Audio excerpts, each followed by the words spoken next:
नूंह जिले के लोक निर्माण विभाग के रेस्ट हाउस पहुंचने पर कैप्टन अजय सिंह यादव का कांग्रेसी कार्यकर्ताओं ने फूल मालाओं से स्वागत किया।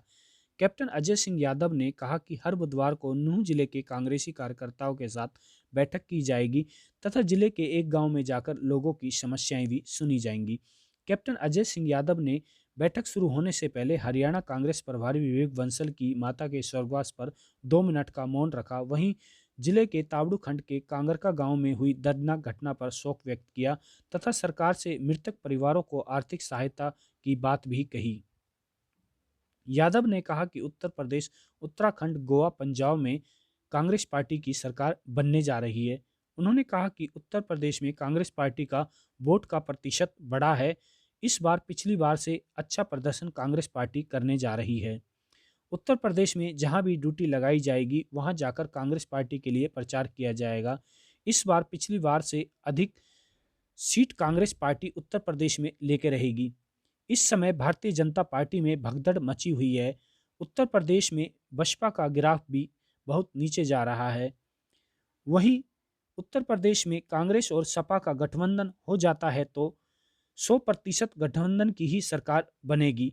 यादव ने कहा कि उत्तर प्रदेश में इस बार योगी का सुपड़ा साफ होता नजर आ रहा है और अभी भी भारतीय जनता पार्टी के मंत्री और विधायक पार्टी छोड़ने जा रहे हैं। अजय यादव ने कहा कि 1 दर्जन के करीब मंत्री और विधायक पार्टी छोड़कर अन्य पार्टियों में शामिल होने जा रहे हैं। उन्होंने कहा कि प्रियंका गांधी ने जिस तरह से उत्तर प्रदेश में नारा दिया था कि लड़की हूं, लड़ सकती हूं, इससे महिलाओं में काफ़ी जोश देखने को मिल रहा है। 2024 के लोकसभा चुनाव में कांग्रेस पार्टी का बहुत बड़ा जनाधार देखने को मिलेगा। कैप्टन अजय सिंह यादव ने कहा कि मेवात में जहां भी सेम की समस्या है उन किसानों को सरकार की तरफ से मुआवजा दिया जाए। जिले को बिजली बहुत कम मिल रही है जिससे जिसके कारण किसानों को काफ़ी दिक्कतों का सामना करना पड़ रहा है। वहीं जिले के स्कूलों में अध्यापकों का घोर अभाव है। कैप्टन अजय सिंह यादव ने सरकार पर हमला बोलते हुए कहा कि सरकार भर्तियों को बेचने का काम कर रही है। उन्होंने कहा कि राव इंद्रजीत यहां से लगातार सांसद बनते आ रहे हैं जिनके प्रति लोगों में काफ़ी रोष नज़र आ रहा है। यादव ने कहा कि जिस तरह से देश के प्रधानमंत्री ने पंजाब में जो ड्रामा किया है उससे लोग जान चुके हैं। कैप्टन ने कहा कि 2024 में हरियाणा में 10 की 10 सीट कांग्रेस पार्टी जीतने जा रही है। मैं अपने श्रद्धा सुमन अर्पित करता हूँ। जो हमारी 4 बहनें हैं जो मेहनत मजदूरी करके और मिट्टी निकाल रही थी, तो ये बहुत ही दर्दनाक माहौल पे हुआ है। और मैं आज चला भी जाता लेकिन मैं अगली बार जाऊंगा उनके यहाँ, क्योंकि आज जो है अलीगढ़ में जो हमारे विवेक बंसल जी हैं उनकी माता जी का देहांत हो गया, तो उनका आज वो प्रोग्राम चौथा है आज, तो वहाँ जाऊँगा। तो अगली बार मैं उनके यहाँ होके भी आऊँगा और सरकार से मांग करता हूँ कि उनके जो परिवार के लोग हैं उनको सरकार को जो है उनको कोई कंपनसेशन देना चाहिए, क्योंकि ये तो एक हादसा है और सरकार को तुरंत जो है कम से कम जो है जो भी मुनासिब जो बनता है, जो कानून के मुताबिक जो पैसा है उन परिवार के लोगों को देना चाहिए जिन्होंने अपनी 4 बेटियों को खोया है। देखिए, ऐसा है कि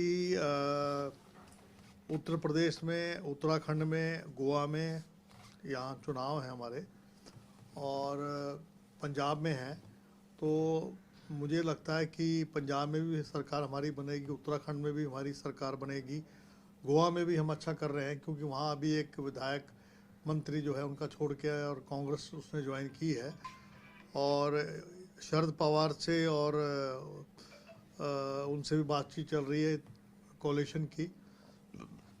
और जहाँ तक यूपी का सवाल है, यूपी में हम लोग जो है हमारी वोट परसेंटेज वो बढ़ेगा और हम जो है बेहतर प्रदर्शन कर पाएंगे। जो पिछली बार था उससे ज़्यादा अच्छा प्रदर्शन हम कर पाएंगे। और मेरी ड्यूटी लगाई थी इन्होंने आजमगढ़, लेकिन मैंने उनको बोला कि तो फिर उन्होंने कहा कि दीपेंद्र जी क्योंकि वहाँ पर इंचार्ज हैं, तो उन्होंने कहा कि मैं आपको जोन दूंगा। तो जब मुझे कोई जोन देंगे मैं वहाँ जाकर प्रचार भी करेंगे हम लोग। और मुझे ऐसा लगता है कि पिछली बारी से ज़्यादा वो सीटें हमारी कांग्रेस की आएंगी। और जिस तरीके से भाजपा में भगदड़ मच रही है, उससे जो है एक तो बसपा बहुत नीचे जा रही है। और लेकिन मैं ये समझता हूँ कि ये काम तो वैसे हाईकमांड का था। अगर अखिलेश जी अगर कांग्रेस से अगर कोलिशन कर लेते, अगर उनके साथ अगर गठबंधन कर लेते, तो मैं समझता हूँ श्योर शॉट। लेकिन अभी भी मुझे ऐसा लगता नहीं है कि सरकार वहाँ पर योगी जी का तो जाना तय है। ये बिल्कुल ये बात हो चुकी है। और अभी तो और मंत्री और विधायक छोड़ेंगे, करीबन मेरे ख्याल से मेरे हिसाब से 10-12 लोग जल्दी अब छोड़ने वाले हैं। अब वो किस पार्टी को ज्वाइन करते हैं वो डिपेंड करता है। लेकिन प्रियंका जी ने जो नारा दिया है कि लड़की है और हम लड़ सकते हैं, उससे महिलाओं में जो 50% जिनकी पॉपुलेशन है उनमें काफ़ी जो है, और उसके परिणाम हमें 2024 में मिलेंगे। हमें जो लोकसभा का चुनाव हमारा होगा, क्योंकि वो नेशनल लेवल का जो चुनाव होगा, उसमें जो है मुझे लगता है कि कांग्रेस जो है बहुत ही बेहतर प्रदर्शन करेगी। और अभी जो है उन्होंने जो ढांचा है यूपी का वो तैयार कर दिया है। नीचे बूथ लेवल तक उन्होंने जो है अपने जो है एजेंट्स वगैरह अपने मेंबर बनाए हैं, बहुत मेहनत कर रही हैं। तो मुझे उम्मीद है इसके सुखद परिणाम हमें मिलेंगे। जहाँ तक मेवात की बात है, एक तो यहाँ सेम की जो समस्या है, जहाँ ये आपका कोटला झील में जब बारिश नहीं होती तो उसका पानी देते नहीं है। अब बारिश हो रही है तो उनके खेत भर गए हैं। और मेरी प्लानिंग भी ये है कि अगली बार एक किसी गांव में जहाँ पानी भर रहा है वहाँ पर मैं दौरा करूँगा। तो मेरी एक तो सरकार से मांग है कि जहाँ जहाँ पानी भरा है वहाँ पर जो है इनको सेम के कारण उनको मुआवजा सरकार को देना चाहिए। क्योंकि किसान बेचारा क्या करेगा अगर वो फसल उसकी ख़राब होगी, जो बीज उसने बोया था वो ख़राब हो गया है। और दूसरी मेरी ये बात है कि बिजली बहुत कम आ रही है, बिजली बहुत कम आ रही है, और जिसकी वजह से किसानों को दिक्कत आ रही है। और तीसरी बात ये है कि स्कूलों में बस टीचर नहीं है, स्कूलों में टीचर नहीं है। और अभी मैं इनका कोई बयान पढ़ रहा था कि आपके विधायक मिले थे और ये भरोसा दिया है कि भाई हम जल्दी रिक्रूटमेंट करेंगे। कैसे करेंगे? जो भी भर्ती करते हैं उसमें घोटाला हो रहा है। आप देख रहे हैं कि पेपर लीक हो रहे हैं डेली, और लाखों करोड़ों रुपए जो हैं इसमें नौकरियां बिक रही हैं भर्ती के नाम के ऊपर। महंगाई है, बेरोजगारी है। अभी यहाँ पर आप मुझे बता दीजिए कि पिछले अभी सरकार को 2.5 साल हो गए हैं केंद्र में, और 2.25 साल हो गए हैं इनको। इन्होंने ना तो रेल की कोई मसौदा भी तैयार नहीं किया है। यानी राव इंद्रजीत सिंह जी जो है यहाँ पर 4 दफ़ा सांसद रहे हैं। देखो पिछली बार की बात और थी, इस बार जो है हमारे इलाके में भी बहुत रोष है, गुजरात अपने गुड़गांव में भी है। मुख्य मुद्दा क्या है? महंगाई। महंगाई की चोट इतनी ज़बरदस्त है। अब गैस का सिलेंडर है वो 920 रुपये है, आपकी दालें हैं, खाने की दाल है, डीजल पेट्रोल सब कुछ महंगा हो रहा है। तो मुझे लगता है कि अगली बार मुद्दा चाहे कुछ भी कर लें, लोग समझ गए हैं मोदी जी का जो जिस प्रकार से इन्होंने पंजाब में ड्रामा किया, एक्सपोज हो गए। उसमें आप मुझे जब 1 किलोमीटर तक कोई आदमी प्रदर्शनकारी था ही नहीं तो जान को खतरा कहाँ था? चन्नी जी ने तो बल्कि उतर के गए हैं भीड़ में, उनके खिलाफ नारे लगाते, उनसे बात सुनी। मैं आपकी बात, प्रधानमंत्री जी उतर के अगर चले जाते, उनसे किसानों से मिल लेते, ये भी मैं जल्दी आपकी बात सुन रहा हूँ, तो उनकी जान को खतरा क्या था?